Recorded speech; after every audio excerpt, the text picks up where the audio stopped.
Hello, it's Rave, and I'm back. Yesterday we built a small farm, a small little hut, which will definitely be revised at some point. And that's about it. We got a bed inside, and in the last episode we had a lot of lag issues. I've gotten those fixed aside from small lag spikes, and I'm not sure what those are coming from. Um, Also, there was a hum in the previous episodes, and hopefully that's gone in this episode because I've worked out something to get rid of it. What I've done is I found out the problem. I listened to the hum, and it was about a 60 hertz hum. I don't know exactly what it was. Probably was 60 hertz.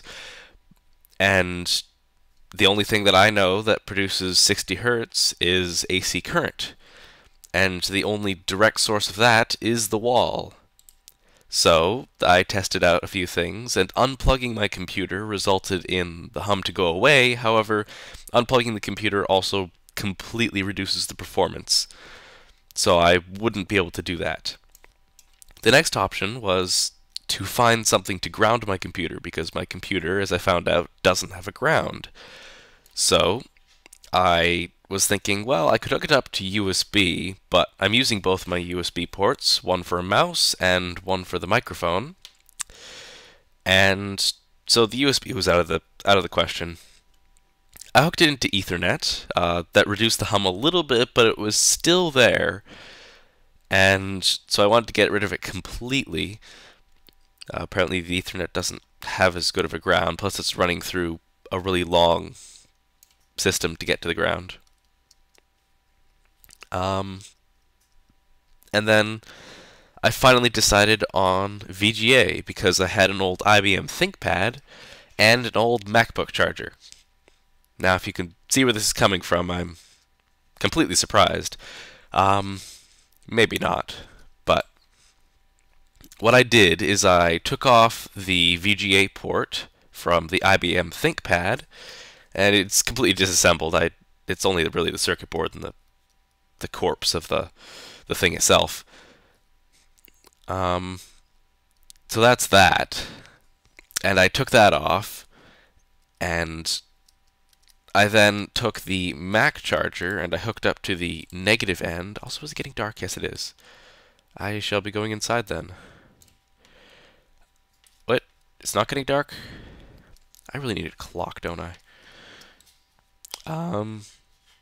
So yeah, I took that, and I took the negative end of it, and I attached it to the ground bit, the outside shell of the VGA port.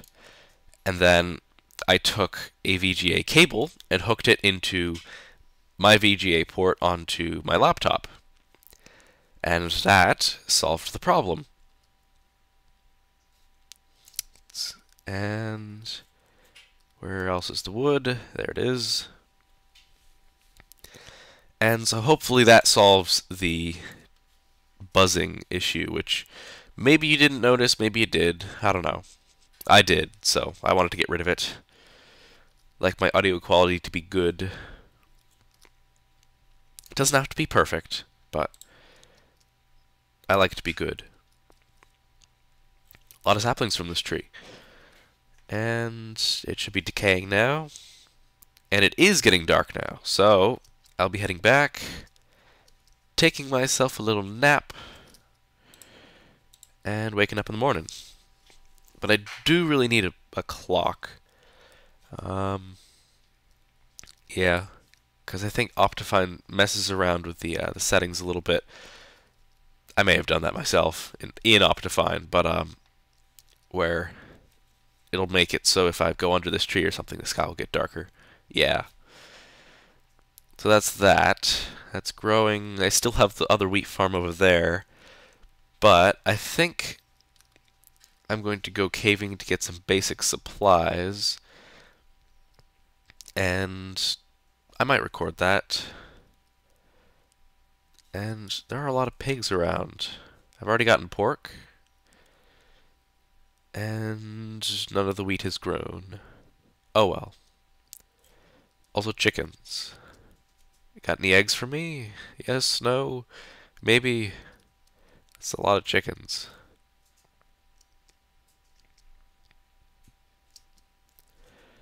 And that is a still freezing over area, or I guess it's not because the biome's here. Also, that's an interesting thing. I'm not sure if I pointed it out in the last episode, but F3 features the biome that we're in. So we're in an ice plains, which means it's not mountainous at all. Mountain areas are cool, especially when they're covered with snow. And yeah, I've also gotten the lagometer, as it's most often referred to, completely gone, disabled, inoptifine, just because it's annoying and it's unnecessary. Also, the pie chart of things that Minecraft is using, all the resources and stuff, I've gotten rid of that just because I don't use it. It's good for debugging, but I'm not using it. So, and I guess I'll prepare myself and head out for caving. So, I have gone ahead and prepared myself for the upcoming adventure. Cooked me up some food and got me some of that and a bunch of torches. I don't expect this one to go very far, but we should so things don't spawn down here. Oh, I hate two-way things. They just get annoying with mobs because they can come up behind you. So that's clear.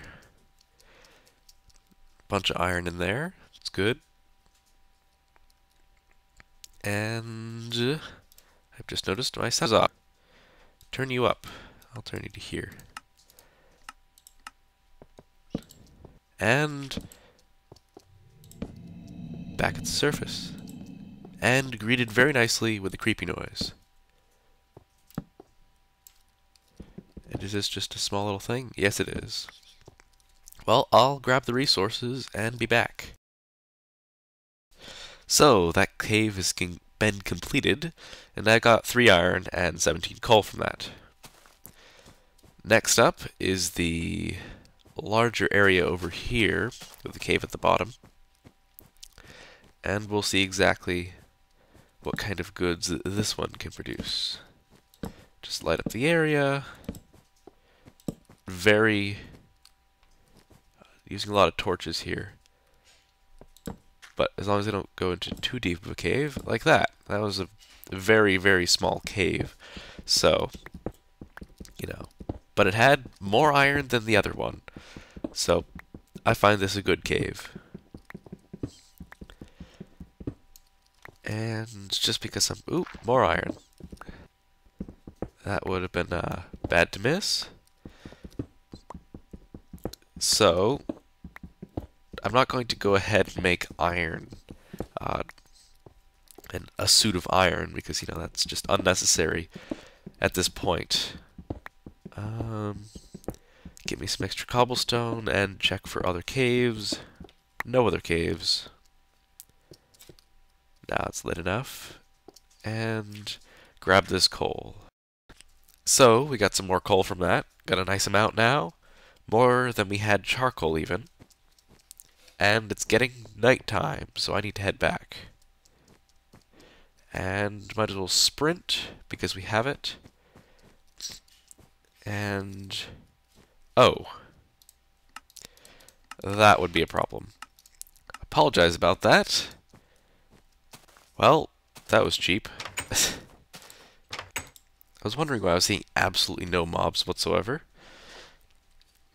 That's interesting how the level stays the same brightness when you go to sleep. But I guess we will set these up for burn. And coal goes in there. Get the charcoal in a separate area for my coal. So I know that. And yeah, so we should probably find more caves to explore. This time with actual mob action. Like that skeleton over there. He's just sitting there. And an egg. I'm not going to fight the egg. I saw you, skeleton. Where are you? Ah, you're in here. Ooh.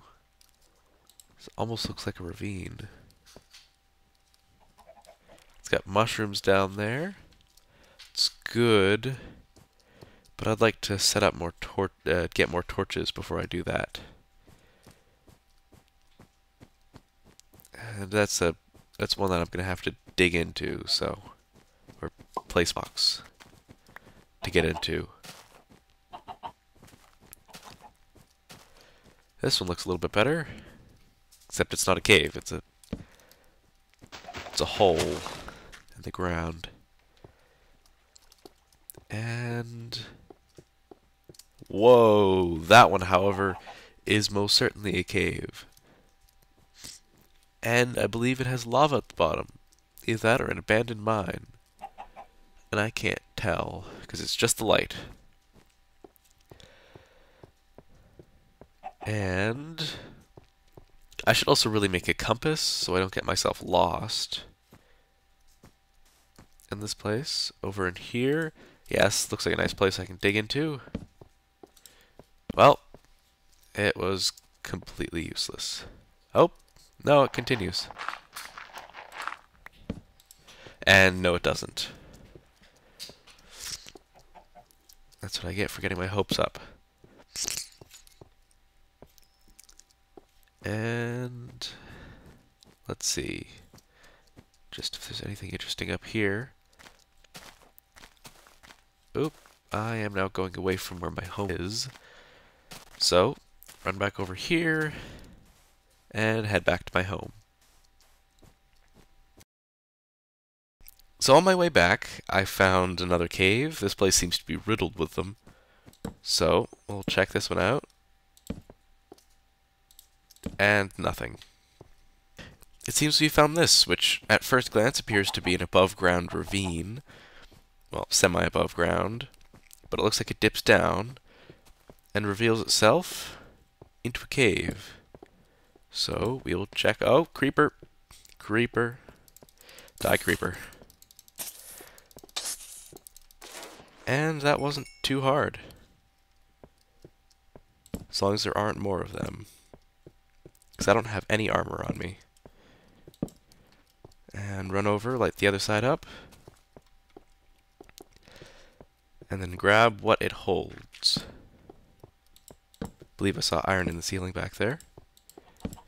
Wow, these are really... they don't have much in them.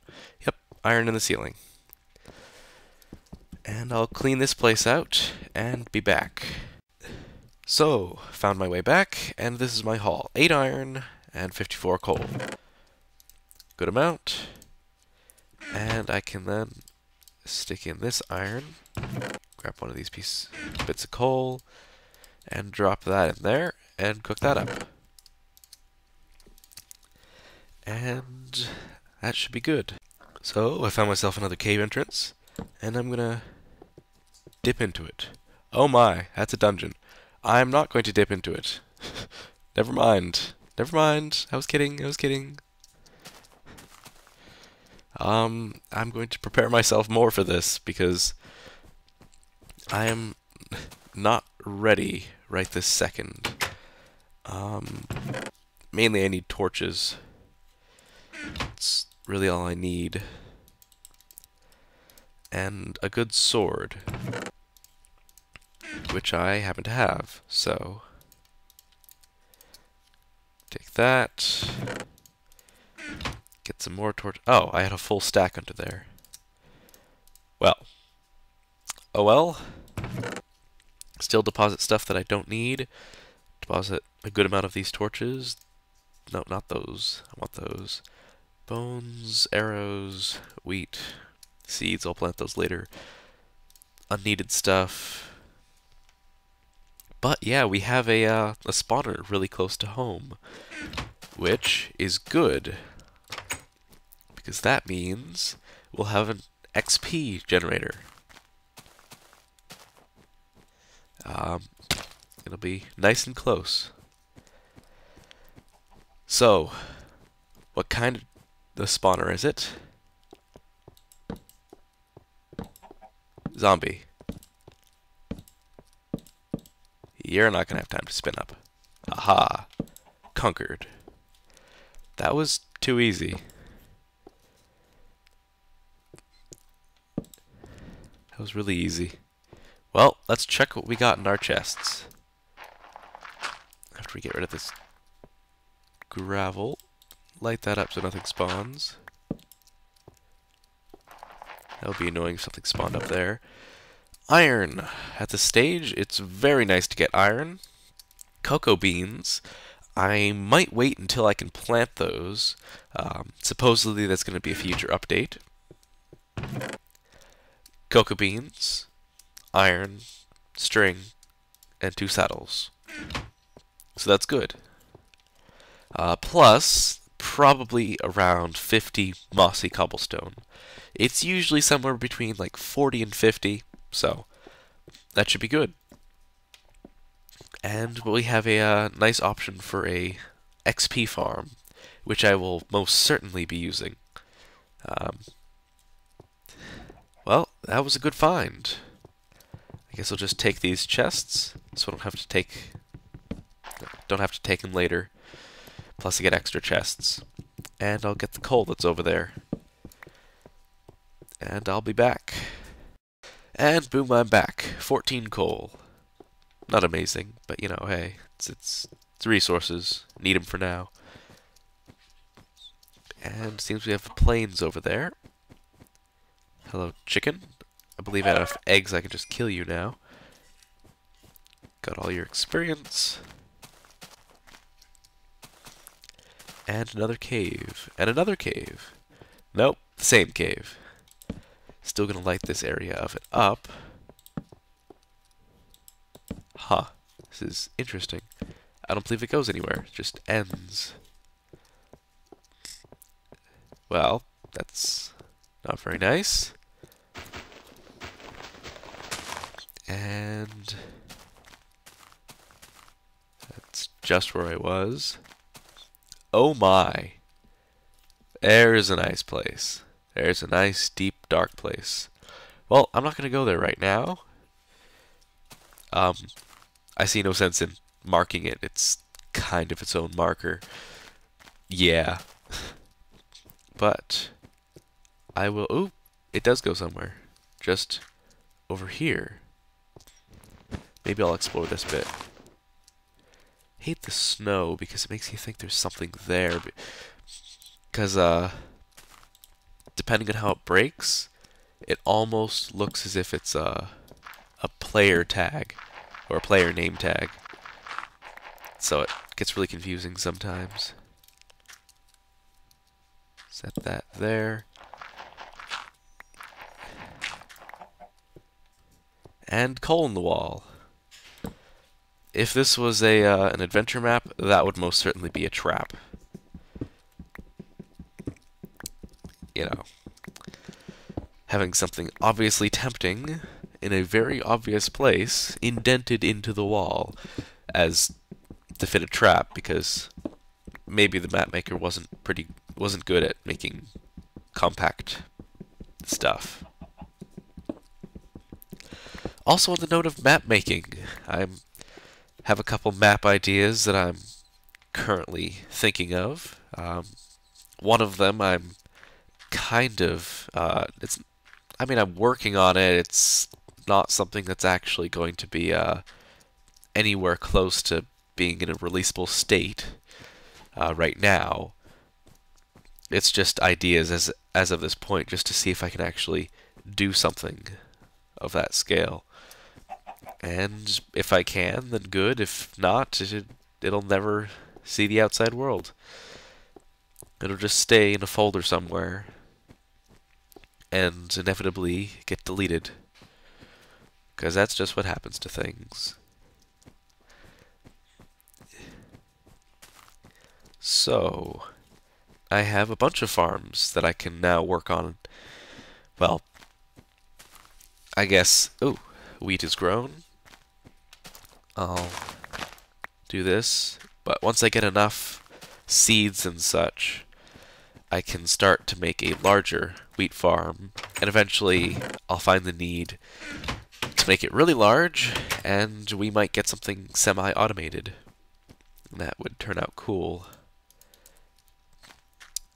And it would be cool to experiment with bud switches. If you don't know what they are, they're block update detectors. So, and the switch on them implies that they have an on-off state that they switch to. So yeah, that's that. And so, if you don't know, a block update is whenever something changes in the world, it'll update that block. For instance, when any of these grow, they'll update and cause the block next to them to check for an update. In the case of a bud switch, it uses kind of a glitch. The fact that pistons can be powered from diagonally, but they don't know it until they're updated.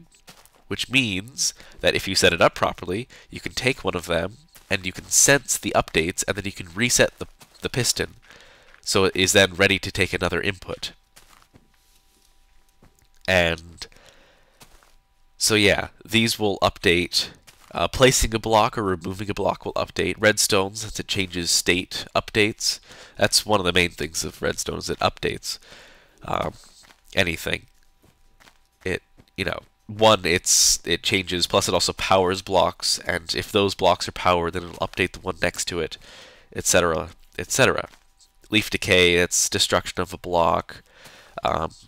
Occasionally, depending on the system, I don't believe they affect bud switches, but other updates they can affect is the particles from torches, which I currently don't have on for performance reasons. But the particles can sometimes update things. Stuff like that. Also, sleeping in a bed, coincidentally, is something that updates the block.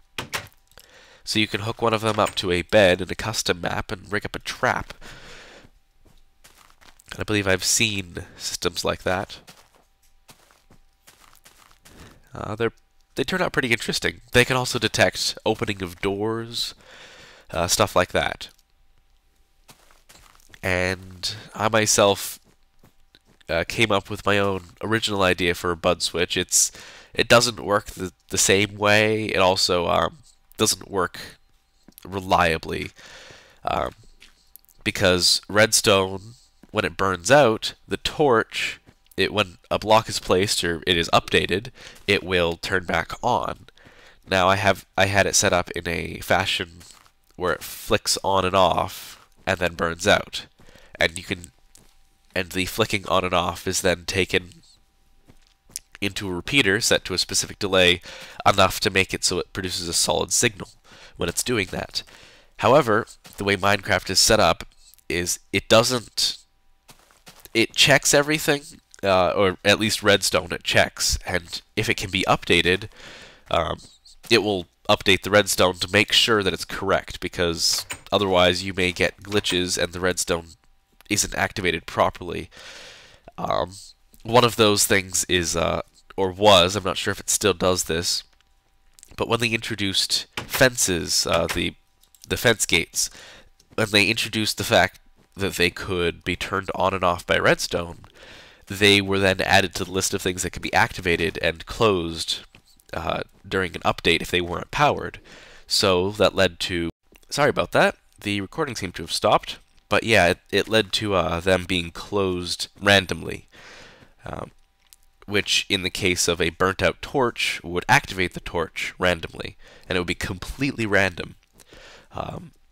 So it wouldn't be random in the sense that Minecraft was going through and checking certain chunks, but to the player, it would be completely random. And that caused problems because an open gate you can walk right through, and a closed gate you can't. So it caused problems where people were using them in situations where they had to be open, and Minecraft was automatically closing them. And they didn't like that because their application was now broken for them. And I'm not sure if that's still the case. But we will deposit our stuff here. Don't have any place for those chests yet. I'll find one. And put the coal next to the other coal.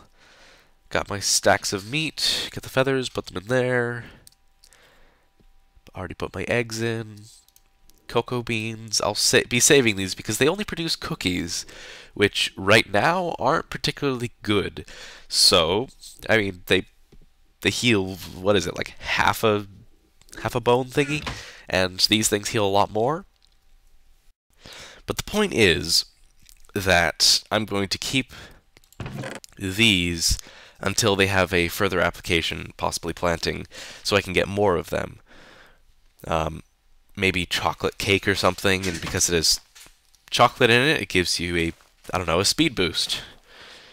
You know, energy, something like that. What do they think of? I'm sure they'll probably have more applications in the future. But yeah, so I don't see anything else I can do right immediately. I've done some caving this episode. I've done a very minimal amount of farming. And fought some mobs, conquered a spawner, conquered lag, but not lag spikes. And I think that's good for this episode. So, thank you for watching, and I will see you next time.